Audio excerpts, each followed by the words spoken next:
Hey guys আসসালামু আলাইকুম। আশা করছি সকলে ভালো আছেন, সুস্থ আছেন। আমার হাতে যে ডিভাইসটি রয়েছে নোকিয়া 130। এই ডিভাইসে কিছু কোড আমি দেখাবো, যে কোডগুলো আপনাদের সকলেরই খুবই কাজে লাগবে। অনেকেই জানেন, অনেকেই জানেন না। যারা জানেন না তারা ভিডিওটি সম্পূর্ণ কন্টিনিউ করবেন। ফার্স্ট, আপনারা যদি এই ফোনে আইএমই বের করতে চান তাহলে আপনাদের প্রেস করতে হবে *#0 6#। এই যে আইএমই দুইটা সিম ইউজ করা যায়, তার দুইটা আইএমই এখানে চলে আসছে। আপনারা যে কোনো ফোন কেনার ক্ষেত্রে এই আইএমইটা আগে চেক করে নেবেন। আর অনেক সময় কপি প্রোডাক্ট দিয়ে থাকে। এই যে আইএমইটা দেখতে পাচ্ছেন, এই আইএমইটা দিয়ে অনলাইনে সার্চ করে চেকও করে নিতে পারবেন এটা অফিসিয়াল কি আনঅফিসিয়াল বা কপি প্রোডাক্ট। কপি প্রোডাক্ট হলে এই যে আইএমইগুলো থাকবে, এই আইএমই সার্ভারে থাকবে না। আর যদি অরিজিনাল প্রোডাক্ট হয়ে থাকে, অফিসিয়াল হোক আর আনঅফিসিয়াল হোক, তাহলে অবশ্যই এই আইএমইগুলো সার্ভারে থাকবে যদি অরিজিনাল প্রোডাক্ট হয়ে থাকে। এরপর একটা কোড দেখাবো। এই কোডটা হচ্ছে আপনার এই ফোনের কি মডেল, কত তারিখ, ডেট, সব কিছু এটাতে দেখা যাবে।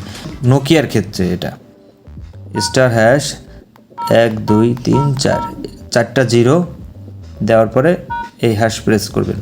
দেখেন এখানে দেওয়াই আছে নোকিয়া 130 মিউজিক, তারপরে 4/7/2030।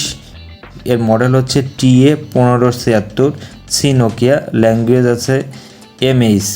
তারপরে প্রোডাক্ট হচ্ছে এই যে দেখাই যাচ্ছে। আপনারা অনেক সময় সাপোজ একটা সেট কিনছেন, আপনি এই সেটটা কিছুদিন ইউজ করার পর বিক্রি করে দিতে যাচ্ছেন। এখানে আপনি যেহেতু 1-2 মাস ইউজ করেছেন, তাহলে আপনার ফোন বুকে অনেক নাম্বার রয়েছে, তারপর SMS রয়েছে যেগুলো গুরুত্বপূর্ণ। এর ভিতরে যে সেটিংসটা রয়েছে, এই সেটিংস থেকে যদি আপনারা ফ্যাক্টরি রিসেট করেন তাহলে ওইগুলো সব থেকে যায়, ওগুলো একটাও যাবে না, জাস্ট রিস্টোর হয়ে আবার ওপেন হবে। তবে আপনারা যদি ফ্যাক্টরি রিসেট দিতে চান কোড দিয়ে, তাহলে এই কোডটা ডায়াল করবেন *7370#। আমি আবারও আপনাদেরকে একটু দেখিয়ে দিতে চাচ্ছি। *#, তারপর দিবেন 7370, এরপরে দিবেন হ্যাশ। দেওয়ার পরে এই যে কন্টিনিউ করবেন। কন্টিনিউ করলে সেটটা অটোমেটিকলি বন্ধ হয়ে যাবে।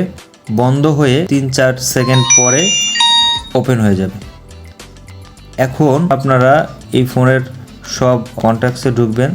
এখানে কোনো নাম্বার থাকবে না, জাস্ট আপনার সিমে যে নাম্বারগুলো রয়েছে সেই নাম্বারগুলো ছাড়া থাকবে না। আর এইখানে যে ফান জোন, এটা সেটের বিল্ট ইন, এটা কোনোভাবে ডিলিট করা যায় না। আর SMS-এর জায়গায়ও আপনারা দেখবেন যে কোনো SMS নাই। তবে সেটের যে সেটিংস আছে, এই সেটিংস থেকে যদি আপনারা ফ্যাক্টরি রিসেট দেন তাহলে এইগুলো মুছবে না। তো এই ছিল আজকের ভিডিওটি কেমন লাগলো অবশ্যই জানাবেন কমেন্টসের মাধ্যমে। কারো কোনো কিছু জানার দরকার থাকলে অবশ্যই কমেন্ট সেকশনে গিয়ে কমেন্টস করবেন, আমি কমেন্টসের উত্তর দিব। তো এই পর্যন্তই ভিডিওটি। ভালো থাকুন সবাই, সুস্থ থাকুন। আর যারা নতুন অবশ্যই আমাদের চ্যানেলটি সাবস্ক্রাইব করে পাশে থাকবেন। ধন্যবাদ সবাইকে।